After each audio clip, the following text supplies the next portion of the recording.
کتنی بڑی بات ارشاد فرمائی، فرمایا لا تقنطوا من رحمت اللہ، تم نے میری رحمت سے نا امید نہیں ہونا۔ اللہ کی رحمت سے نا مالک کیا ملے گا؟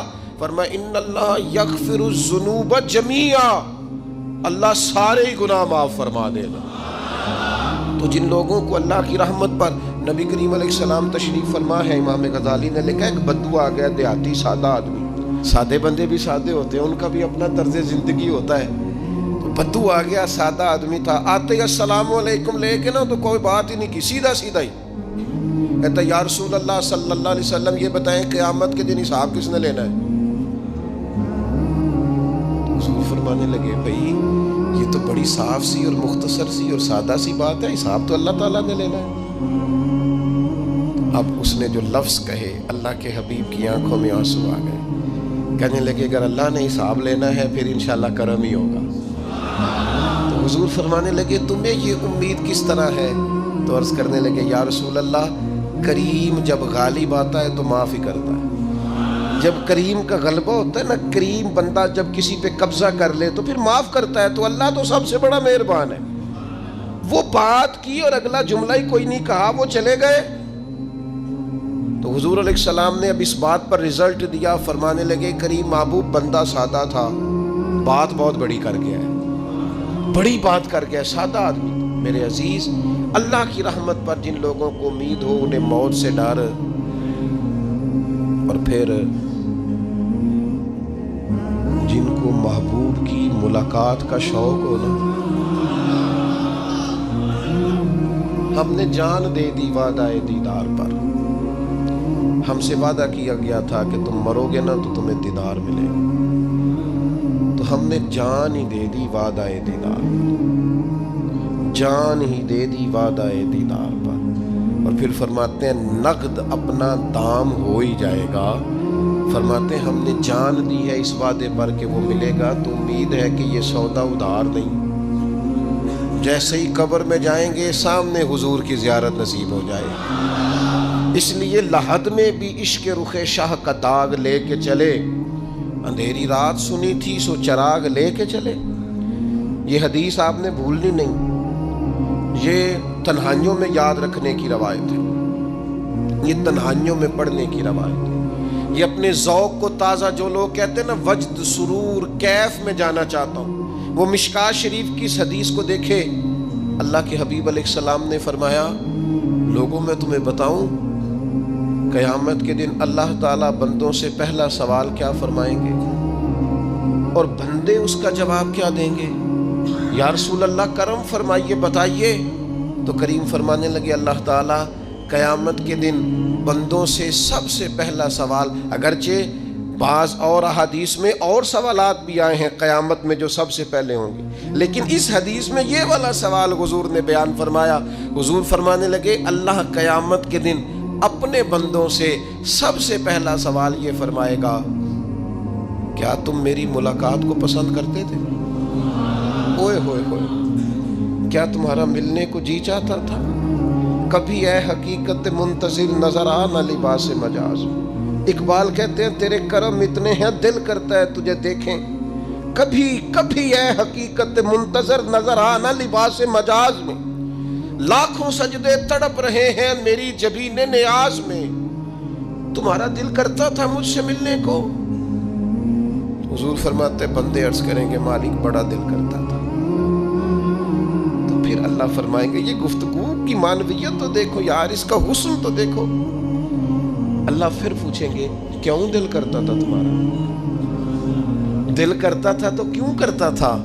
عرض کریں گے مالک اس لیے کہ ہمیں امید تھی کہ تو معاف بھی کر دے گا، رحمت بھی فرمائے گا، اس معافی کی امید پر دل کرتا تھا تو ملے۔ حضور فرماتے ہیں پھر رب فرمائے گا مجھ پر واجب ہے، میں نے اپنے کرم سے واجب کر لیا ہے کہ آج تمہیں جنت عطا کروں گا۔ یہ جو ملاقات ہے نا، ملاقات کہ وہ ملیں گے، ان سے ملاقات ہو۔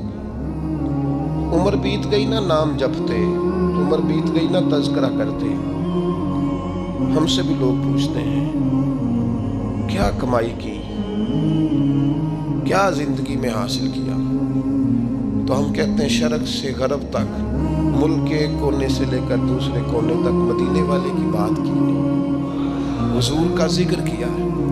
نبی پاک کے میں اپنی حیاتی تو قربان تھی، وہاں ساری محمد محمد پکیندے گزر گئی ساری۔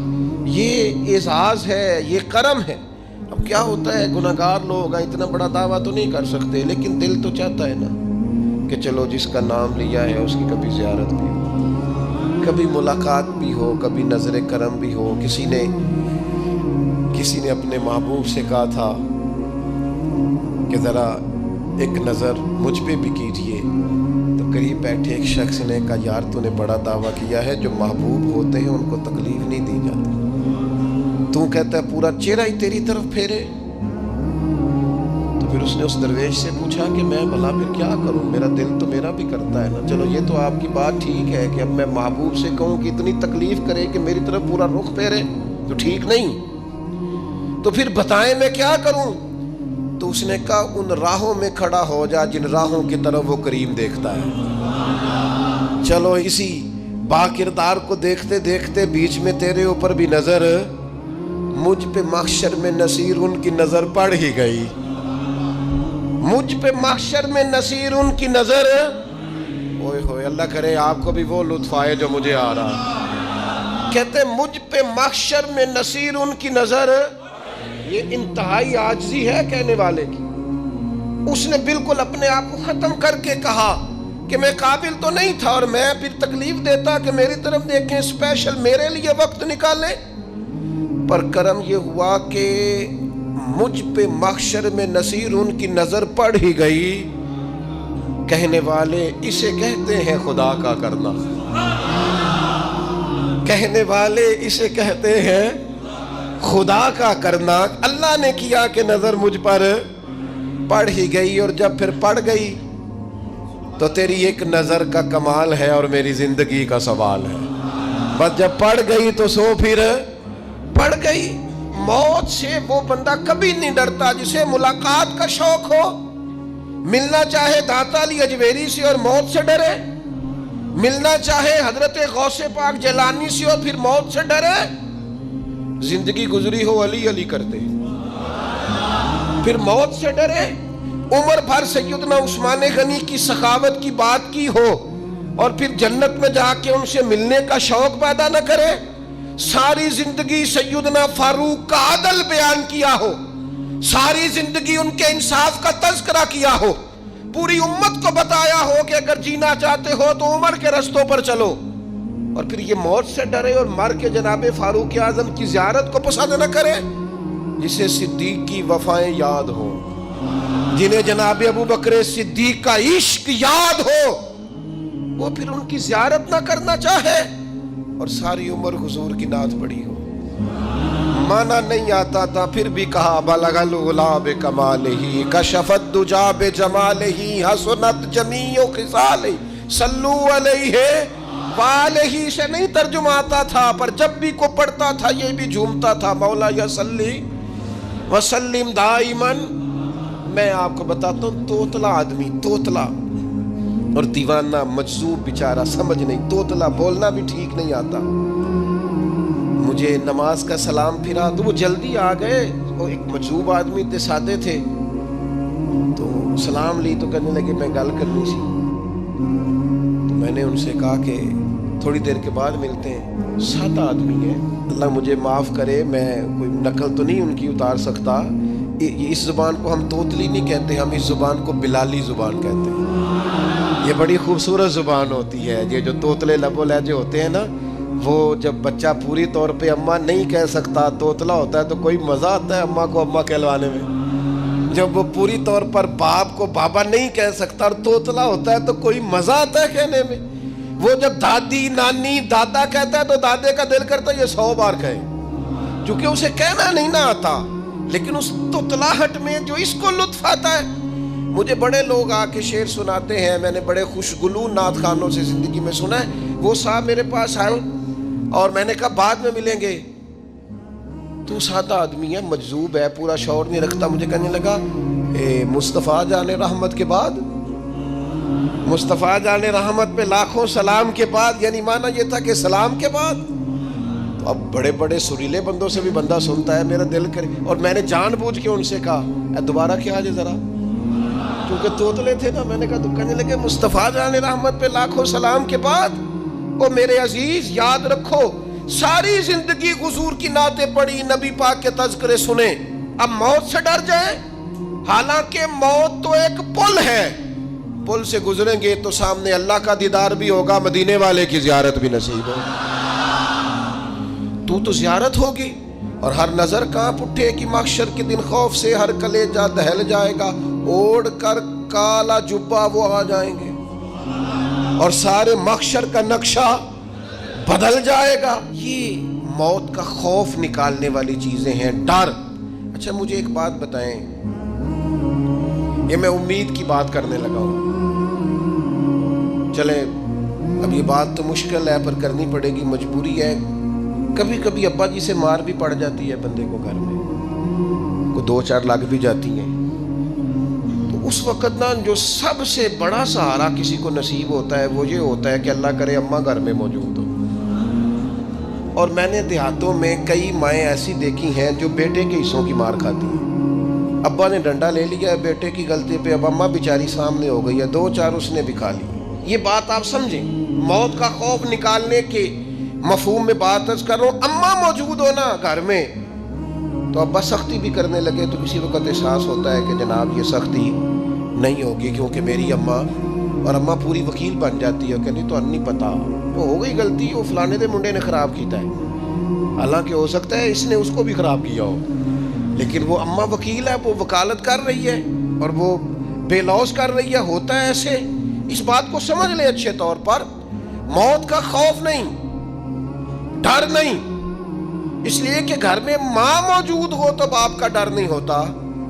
تو قبر حشر میں تو رسول کریم موجود ہے، وہاں تو نبی کریم موجود ہے، وہاں تو اللہ کریم اپنی رحمت فرمائے گا بندوں پر. اس لیے خوف نہیں، پینک نہیں، اپنی غلطیوں کا احساس ضرور کریں، اپنے اعمال پر توجہ ضرور دیں، لیکن موت کے خوف تلے دبتے نہ جائیں. انشاءاللہ صبح قیامت کرم ہوگا. میرے نبی پاک علیہ الصلوۃ والسلام نے تو فرمایا ہے بس ہم نے ایمان کامل لے کے جانا ہے دنیا میں. حضور نے فرمایا ہے جس طرح 14ویں رات کا چاند چمکتا ہے اس طرح میرے غلاموں کے چہرے چمکیں گے قیامت کے. اللہ کے رسول صلی اللہ علیہ وسلم فرماتے ہیں جسم کے جن جن حصوں پر وضو کا پانی لگتا رہا وہ قیامت میں چمکیں گے. دور سے لوگ ان کا نور دیکھیں گے، پتہ چلے گا وہ محمد عربی کے غلام آ رہے ہیں. یہ کرم ہوگا صبح قیامت، یہ عطائیں ہوں گی. اس لیے مومن موت سے ڈرتا. سیدنا بلال حبشی رضی اللہ تعالیٰ عنہ، آخری وقت ہے، نزع کا عالم طاری ہے، اور یہ گفتگو دیکھیں غلاموں کی. آپ کی اہلیہ رو پڑی، کہنے لگی ہائے ہائے افسوس. حضرت بلال فرمانے لگے کیا ہوا؟ کہنے لگی افسوس ہے کہ آپ دنیا سے جا رہے ہیں. تو حضرت بلال نے مضمون ہی بدل دیا، سوچ کا زاویہ ہی بدل دیا. فرمانے لگے یہ افسوس کا مقام نہیں، یہ تو خوشی کا مقام ہے.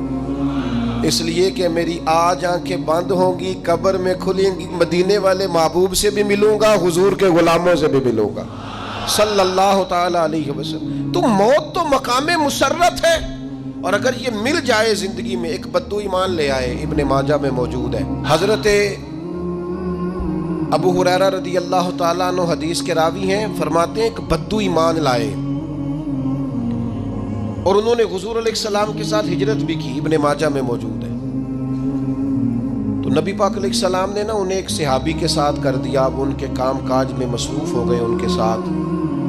تو حضور علیہ السلام نے نا ایک جگہ سے مال غنیمت آیا. تو طریقہ مبارکہ یہ تھا کہ مال غنیمت میں سب کو حصہ دیا جاتا تھا.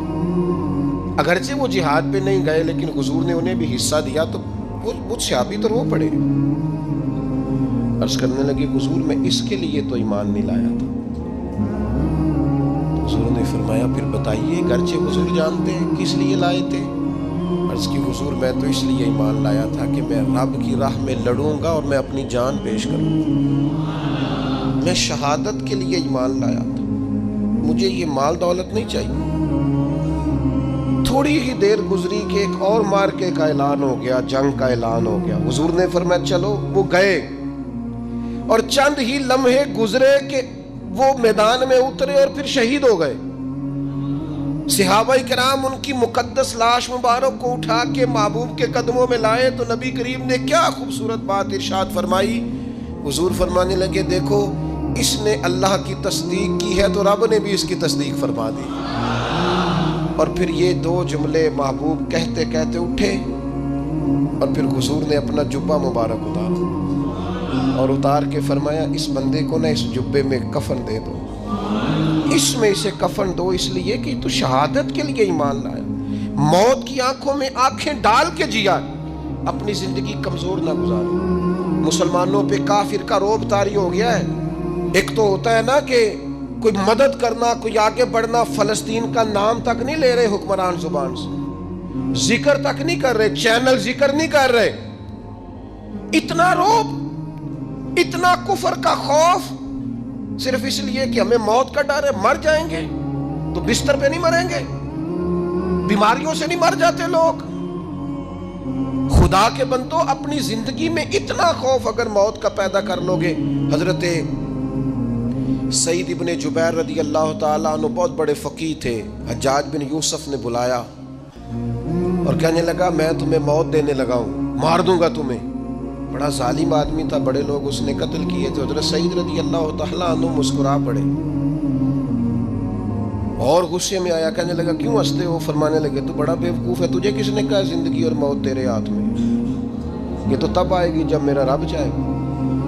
کہنے لگا لے جاؤ ان کو اور جا کے قتل کر دو. تو وہ جب جلاد لے جا رہے تھے تو آپ اور کھل کے مسکرائے, ہنسے. یہ آپ کی طاقت ہے کہ موت کو دیکھ کے مسکراہٹ ہو, لبوں پہ تبسم رقصہ ہو, مسکرائے. جب آپ مسکرا رہے تھے تو اس کو اور غصہ آیا, واپس بلایا. کہنے لگا مسکراتے کیوں ہو؟ فرمانے لگے تیری جرت پہ مسکرا رہا ہوں اور اس بات پہ مسکرا رہا ہوں کہ رب کتنا بے نیاز ہے, تیرے جیسے لوگوں کو بھی مہلت دے رکھی ہے. کتنا بے نیاز ہے, تیرے جیسے لوگوں کو مہلت. اور غصے, کہنے لگا میرے سامنے قتل کرو. حضرت سعید ابن جبیر رضی اللہ تعالیٰ عنہ نے منہ کعبے کی طرف کر کے پڑھنا شروع کیا, انی وجہت وجہی للذی فطر السماوات والارض حنیفا وما انا من المشرکین. آپ یہ پڑھ رہے تھے تو کہنے لگا اس کا منہ کعبے سے پھیر دو. کعبے سے منہ پھیرا تو آپ فرمانے لگے تو بڑا ہی بیوقوف ہے, میرا رب کو صرف کعبے کی طرف مقید ہے, وَلِلَّهِ الْمَشْرِقُ وَالْمَغْرِبُ فَأَيْنَمَا تُوَلُّوا فَثَمَّ وَجْهُ اللَّهِ. چہرہ پھیر دیا جب اس نے تو آپ فرمانے لگے مشرق بھی اللہ کا, مغرب بھی اللہ کا. اور اللہ فرماتا ہے تم جدھر بھی منہ کرو ادھر ہی اللہ کی رحمت ہے. یہ پڑھا تو اب اس نے لٹایا, اور جب وہ آپ کو قتل کر رہا تھا تو حضرت سعید ابن جبیر کی ایک زوردار آواز گونجی. فرمایا یاد رکھنا مجھے اسی طرح قتل کرنا جس طرح تم خود قیامت میں قتل ہونا پسند کرتے ہو. میرا آخرت پر یقین کامل ہے, محشر میں عدالت لگے گی, میں تمہیں قتل کروں گا میں. حضرت سعید ابن جبیر کی وہ جرت تھی کہ دربار سارا لرز گیا حجاج کا. حضرت سعید ابن جبیر رضی اللہ تعالیٰ عنہ کہنے لگے اللہ اسے میرے بعد کسی پر مسلط نہ کرنا, میرا قتل آخری ہو, میرے بعد نہ ہو. ڈر گئے لوگ, سہم گئے. اور وہ جو جلاد آپ کو قتل کر رہا تھا اس کے بھی ہاتھ کانپ رہے تھے. اتنی جرت, موت کا ایک منٹ کے لیے خوف نہیں. حضرت سعید ابن جبیر رضی اللہ تعالیٰ عنہ شہید ہو گئے تو اتنا خون نکلا, اتنا خون نکلا, اتنا خون نکلا, خون بند ہی نہیں ہو رہا. ایک طبیب بیٹھا تھا, ہانپتے کانپتے ڈرے ہوئے سہمے ہوئے. حجاج کہنے لگا اسے اتنا خون؟ تو کہنے لگا بادشاہ میں نے سالوں مریض دیکھے ہیں, اس کو پتہ چل جائے نا مرنے والا ہوں وہ تو اتنا خوف میں آتا ہے, پہلے ہی اس کا سارا خون جم جاتا ہے اور سکڑ جاتا ہے اور اس کا خون جل جاتا ہے. یہ جو بندہ تم نے شہید کیا ہے نا اس میں ایک رتی برابر بھی موت کا خوف نہیں, موت کے خوف سے بے نیاز تھا, اتنا خون نکلا. حضرت سعید ابن جبیر شہید ہوئے اسی دن حجاج کے پیٹ میں درد شروع ہوا. صرف 15 دن حجاج بعد میں زندہ رہا ہے, 15 دن, اور ساری رات تڑپتا تھا, کہتا تھا مجھے خواب میں آ کے پیروں سے گھسیٹتے. حضرت سعید ابن جبیر چلاتا تڑپتا 15 دنوں کے اندر. طبیبوں نے کہا تیرا جو مرض ہے یہ کوئی آسمانی عذاب ہے. میرے عزیز موت سے ڈرے نہیں بلکہ جو ظالم ہو ان کو ڈرا دیں, یہ مومن کی شان ہے. اپنی زندگی کے اندر سے موت کا خوف نکال دیں، تاکہ زندگی کے جو دن ہیں وہ جیے تو جا سکیں، وہ انسان مضبوطی سے وقت سے گزار سکے۔ حضرت علی شیر خدا رضی اللہ تعالیٰ عنہ نا وہ جیکٹ نہیں پہنتے تھے جنگی، جو کمر پہ پیچھے لوگ پہنتے تھے نا، تلوار کوئی مارے تو زخم نہ ہو۔ تو کسی نے مولا علی شیر خدا رضی اللہ تعالیٰ عنہ سے فرمایا پشت پر آپ وہ جیکٹ نہیں پہنتے لوہے کی؟ آپ فرمانے لگے پشت تو دکھانی نہیں تو کہنے لگے موت سے ڈر نہیں آتا؟ فرمایا بالکل بھی نہیں، اور فرمایا مجھے بالکل ڈر نہیں آتا کہ میں موت پر آ گروں یا موت میرے اوپر جا گرے۔ ہم تو شہادت حضرت خالد بن ولید رضی اللہ تعالیٰ عنہ ایک دن نوجوانوں کو خطاب کرتے کرتے کہنے لگے موت سے کبھی نہ ڈرنا، میں نے ساری زندگی جنگوں میں گزاری ہے، میرے وجود پر ایک ذرہ بھی جسم کا حصہ ایسا نہیں جس پر زخم نہ ہو۔ اور یہ کہتے کہتے رو پڑے، فرمانے لگے، یہ بات کرتے کرتے رو پڑے، فرمانے لگے دیکھ لو زندگی ساری میدانوں میں گزاری ہے، لیکن شہادت اللہ تعالیٰ نے میرے لیے وہاں نہیں لکھی تھی، یہاں اللہ تعالیٰ نے اپنی رحمت کے لیے موت میرے لیے لکھی تھی۔ تو یہ تو اللہ کا کرم ہے۔